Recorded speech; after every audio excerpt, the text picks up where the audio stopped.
नदिया के तृणमूल के वरिष्ठ नेतृत्व ने भाजपा को हराकर विधानसभा पर कब्जा जमाने की चुनौती दी है। नदिया के रानाघाट उत्तर पश्चिम क्षेत्र के पूर्व विधायक और 3 बार के पंचायत समिति अध्यक्ष तापस घोष ने कहा कि मैं पार्टी के कार्यकर्ता के रूप में तैयार हूं।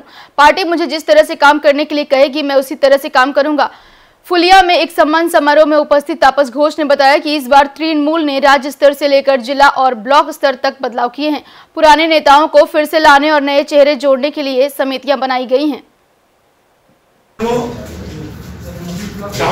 तब একটা ছোট্ট প্রশ্ন, সেটা হচ্ছে আপনি একজন প্রবীণ নেতৃত্ব, আপনার হাত ধরে কিন্তু অনেক তৃণমূল কর্মী যারা রয়েছেন একদম গ্রাসরুট থেকে উপর মহল পর্যন্ত তারা কিন্তু লড়াইয়ের ময়দানে নেমে তাদেরকে কিন্তু শক্তিশালী তৈরি করেছে আপনার নেতৃত্বে।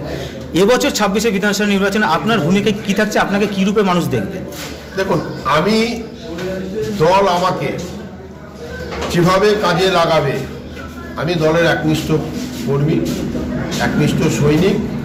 দল আমাকে, দলের নেত্রী মমতা বন্দ্যোপাধ্যায়, নেতা অভিষেক বন্দ্যোপাধ্যায় 26শে নির্বাচনে আমাকে যেভাবে কাজে লাগাবে আমি দলের নির্দেশ মেনে সেই কাজটা করবার জন্য।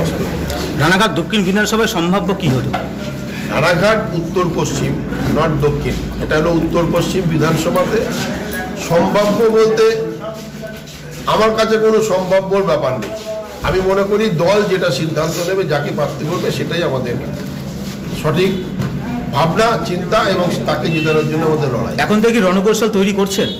আমার কোনো তাহলে একটা ছোট্ট প্রশ্ন, সেটা হচ্ছে আপনি একজন প্রবীণ নেতা।